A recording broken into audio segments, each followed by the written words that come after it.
श्रीगणेशाय नमः। वंशी विभूषितकरानवनीरुदाभात् पीताम्बरादरुणबिम्बफलाधरोष्ठात् पूर्णेन्दुसुन्दरमुखादरविन्दनेत्रात् कृष्णात् परं किमपि तत्त्वमहं न जाने।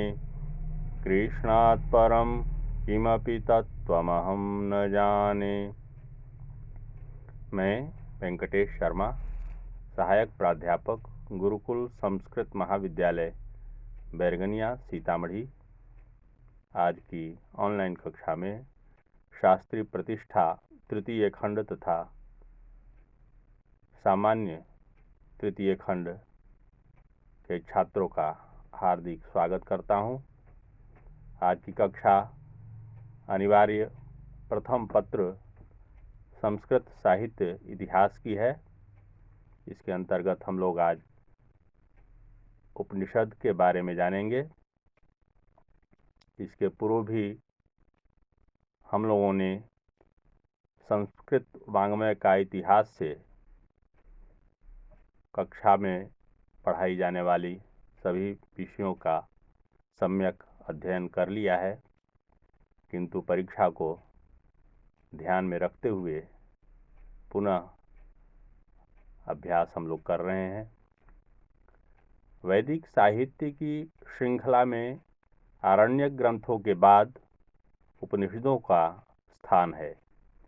आरण्यक ग्रंथों में प्रतिपादित दार्शनिकता का पूर्ण विकसित रूप उपनिषदों में प्राप्त है। वेद और ब्राह्मण ग्रंथ मनुष्य जीवन के पूर्व पक्ष से संबंधित हैं और उपनिषद मनुष्य जीवन के उत्तर पक्ष से तथा आरण्यक ग्रंथ इन दोनों के मध्य परिवर्तनशील युग का प्रतिनिधित्व करते हैं। वस्तुतः समस्त सांसारिक विषय भोगों का भोग करके तथा अपनी तीनों ऐषणाओं का पुत्रैषणा, वित्तैषणा तथा लोकैषणा की प्राप्ति करके मनुष्य दर्शन की ओर अग्रसर होता है। वह सोचता है कि उसने जीवन में क्या खोया और क्या पाया। वह आत्मविश्लेषण करता है तथा जीवन की सार्थकता का चिंतन करता है। तब उसे अनुभव होता है कि मनुष्य के द्वारा भुक्त समस्त विषय भोग तो नश्वर और क्षणभंगुर हैं। उपनिषद शब्द उप और नि उपसर्ग पूर्वक शद ली में क्विप प्रत्यय लगाकर निष्पन्न है। उप, नि और शदलरी का अर्थ क्रमशः समीप, निश्चयपूर्वक तथा बैठना है। अतः उपनिषद का अर्थ है गुरु के समीप विनम्रतापूर्वक बैठकर ज्ञान की प्राप्ति करना। आचार्य शंकर के अनुसार शदलरी विसरण, नाश होना, गति प्राप्त होना तथा अवसादन, शिथिल करना, इन तीन अर्थों में प्रयुक्त है।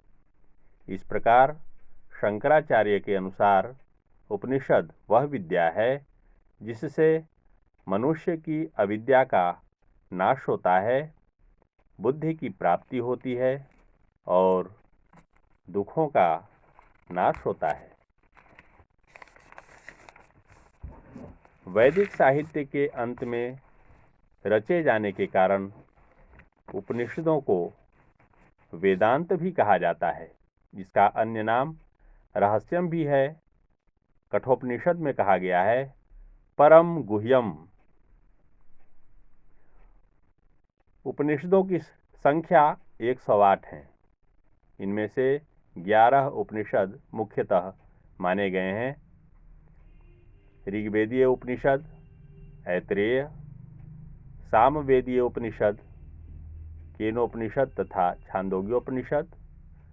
शुक्ल यजुर्वेद के अंतर्गत आने वाले उपनिषद हैं ईश और बृहदारण्यक। कृष्ण यजुर्वेद के अंतर्गत कठ, तैत्तिरीय और श्वेताश्वर उपनिषद आते हैं तथा अथर्ववेद के अंतर्गत प्रश्न, मुंडक तथा मांडुक्य ये 3 उपनिषद हैं। शंकराचार्य ने उपनिषदों की संख्या 10 मानी है। ईश केन कठ प्रश्न मुंड मांडुक्य तित्तिरः ऐतरेयं च छांदोग्यम बृहदारण्यकम 10।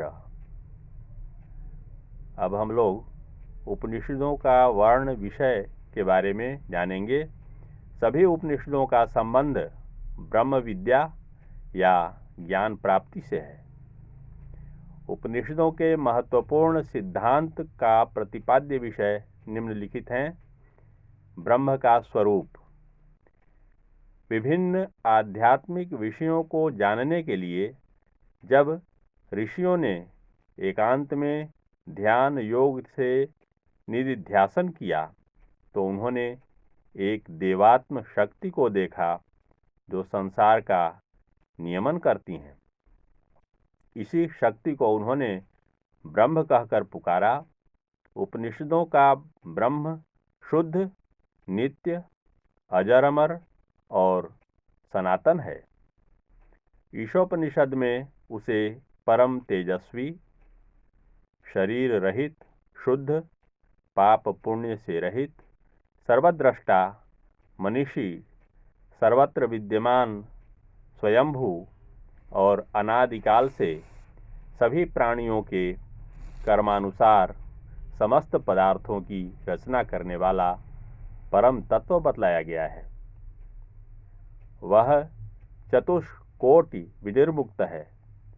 बृहदारण्यक उपनिषद में उसे नेति नेति कहकर वर्णित किया गया है। कठोपनिषद में उसे अंगुष्ठ मात्र बतलाया गया है। अंगुष्ठ मात्रः पुरुषः मध्य आत्मनि तिष्ठति। इस प्रकार आज की कक्षा समाप्त होती है। इसके शेष अंश को हम लोग कल की कक्षा में पुनः पढ़ेंगे। धन्यवाद।